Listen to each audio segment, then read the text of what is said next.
Welcome to Samurai Cinema, and today we're looking into the newest film I've reviewed yet. It's a 1998 action comedy homage to the Jedi Geki Chanbaras of the past, written and directed by Hiroyuki Nakano. This film is filled with action and comical satirical takes on the elements of samurai films in general. It's a story of duty, remorse, and a bit of rock and roll. It's time for us to review the first episode of the ill-fated SF series, Nakano's Samurai Fiction. Once again, I'm your host, GojiraFerret. Let's begin.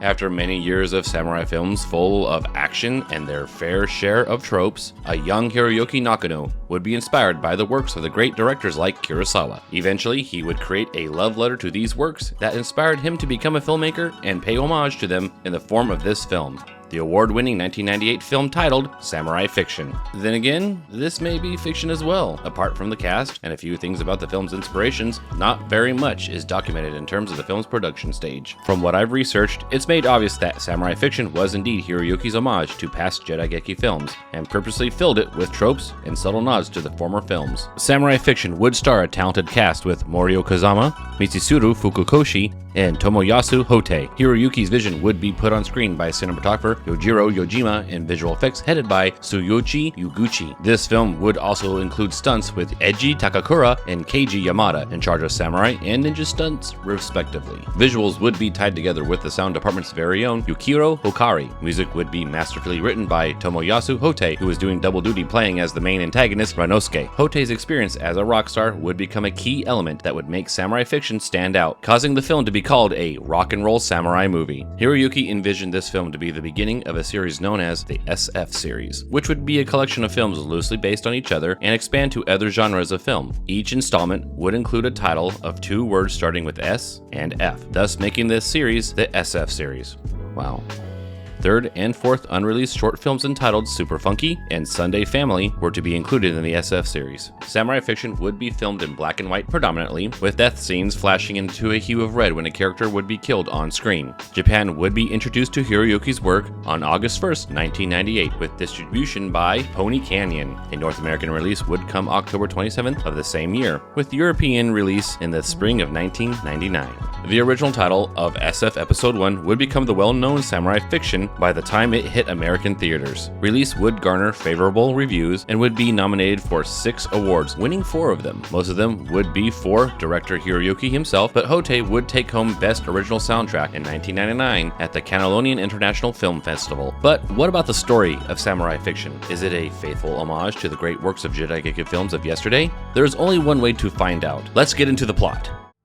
After a pretty cool opening, we immediately discover that a treasured ceremonial sword has been stolen by a treacherous samurai named Ranosuke. A young and furious samurai and son of the clan leader, Inukai, urges his father to let him hunt down and kill Ranosuke. Reluctantly, the father agrees, but not before employing the help of 2 ninjas from an allied clan to watch over Inukai. Without hesitation, the young samurai sets off with 2 of his childhood friends to find Ranosuke and bring back the clan's ceremonial sword, their resolve clouding their logic and making them underestimate their rival. After a comical set of scenes of the heroic trio making their way to find the traitor, they finally discover Ranosuke walking alone on a highway with their clan's sword on his back. The 3 samurai confront Ranosuke and urge him to draw his sword and fight them. Ranosuke, aware of his superior swordsmanship, tries to blow them off and spare their lives. Eventually, the 3 are able to make their rival engage in combat, but oh no, Ranosuke's skill set outclasses Inukai and his friends, ending in one of the 3 perishing. Inukai is the last of the trio standing and receives a near-fatal blow, and just when Ranosuke is about to finish him off, another character steps in.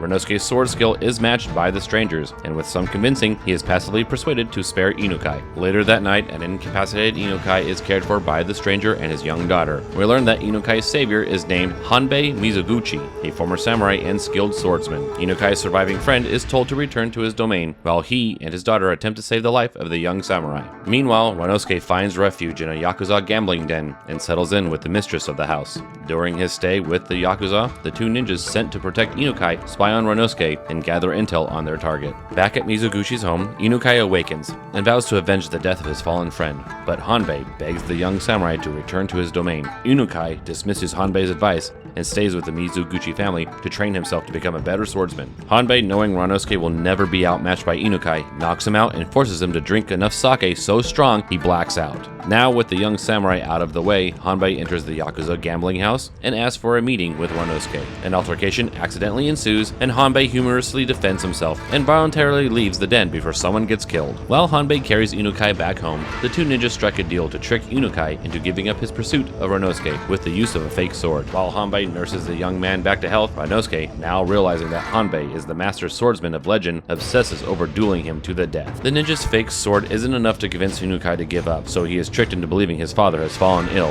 Hastily, Inukai rides back to his domain only to discover that his father is not ill and the ninja have lied to him. Furious, Inukai turns around and returns to the Mizuguchi's home, where we learn that the master swordsman makes his living beating the best students of sword schools, as well as other revelations about Hanbei's checkered past. Hanbei reveals he once was a samurai blinded by duty. After killing a rival clan samurai, Hanbei is stricken by grief and adopts his fallen enemy's daughter and exiles himself, vowing never to kill again. Meanwhile, a desperate Ranosuke kidnaps Hanbei's daughter and barters her safety for a duel with Hanbei. The master swordsman, unable to refuse, accepts Ranosuke's challenge, believing it is his destiny to fight. The two skilled samurai cross swords in a spectacular display of skill, and Ranosuke is bested. Pleased that he has met his equal, Ranosuke throws himself from a nearby cliffside and seemingly dies. The movie comes to an end as Inukai and the Mizuguchis discover the ceremonial blade at the bottom of a river, with the young samurai attempting to swim to the depths for the stolen blade. Yujiro Yujima would win an award for his cinematography for this film. He uses more of an artistic flair, with his shots giving us more variety than what we're used to in this genre. Granted, this film is 3 decades younger than the average Chanbara, so there's been advancements and more time to hone shots. The choice to film in black and white was an homage to Nakano's influences, but the use of red and black whenever a character dies is an interesting touch. Yujima's work was easily worthy of the awarding. The acting is slightly above average, yet the different types each actor had to go through is very remarkable. As I write this script, I realize that each character was given a trait or genre to help build the character. Some heroic characters were tasked with being a bit more comedic, while Ranosuke was more brutish and without humor. The addition and absence of certain qualities helped highlight a character and their motivations. Interestingly enough, I found the most enjoyment with Hotei's acting, as he played such a good villain with an imposing demeanor and swordsmanship to match. Samurai Fiction possibly has the best action I've ever seen. It's well choreographed, and with Yujima's camera work, we see fluid and calculated movements. But to make the fight scenes even more intense is not just the sound foley, but the use of the soundtrack. Strikes and sword clashes are capitalized with stings of the background music, upping the excitement. It's easy for anyone to categorize this film's action into the S tier. Filling in between the action is the dialogue, and it's very similar to most Jirageki films. It's not overflowing with exposition and doesn't distract from the plot line. It's dramatic at times, humorous in others, and always appropriate for the given scene. Tomoyasu Hotei would pull out some of the most memorable backing tracks in Chanbara, creating a fusion between traditional Jirageki film music and rock and roll. He heavily relies on guitar and blasting drum beats to intensify scenes or convey the darker undertones, especially when Ranosuke was on screen. Like stated before, he uses stings in his score whenever two characters' swords cross, even muting his notes when someone is killed on screen. The way Hotei embedded his music into other important aspects of the film is impressive, and I'm not alone, as Hotei would win himself an award for Best Original Soundtrack. Samurai Fiction may be the most recommended film of the genre for me. It's filled with all the important aspects and doesn't skimp on the excitement or action. It's a perfect fusion of cinematography, choreography, and music. Hiroyuki Nakano paid the most respect to the samurai film genre that I've ever seen. Despite parodying many of the tropes of Chanbara, Nakano's delivery didn't come off disrespectful. He was clearly inspired by the amazing works of Kurosawa, and the proof is in the subtle nods sprinkled throughout the film. Even the ceremonial sword that was the center of the plot was an actual sword belonging to Toshiro Mifune. Nakano made an amazing film and honored the genre perfectly, and I recommend this film for anyone familiar or unfamiliar with samurai films.